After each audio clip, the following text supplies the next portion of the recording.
that's what I think the PGA Tour is missing by getting rid of a large portion of these. It's very unique in sports. There's a million great stories.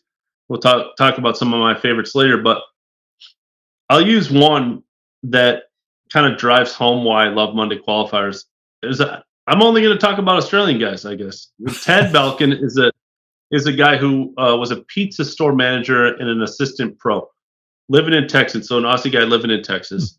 Got through the pre-Q, had to work Sunday, so couldn't play a practice round for Monday. And then shot the round of his life and got through. And he missed the cut by like 9. I think it was this week. I think it was the Byron Nelson that did it. And I sent him a message on Friday. Like I always, if there's any good stories, want to talk to him like as they're leading up to the week. And then I sent him on Friday and he missed the cut by 9. I didn't expect, anything. And he was like, Ryan, it's the greatest week of my life.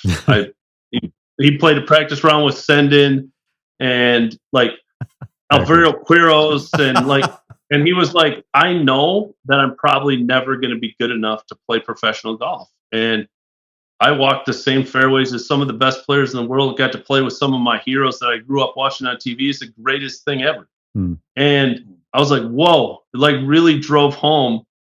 And I think in today's golf world, where it's a lot of ugliness, a lot of money, a lot of, wow, the top players are making too much and people are getting $100 million contracts and PIP and all that, is like what the PGA Tour loses by getting rid of Mondays is normalizing a sport. I can relate to Ted Belkin. I can't relate to Scotty, right? Yeah. And I think all of us can relate against defying odds and chasing our dream despite the math that 100 guys are showing up for 4 spots. It just doesn't make sense logically, but it makes sense when you're out there and you believe you should be on the PGA Tour.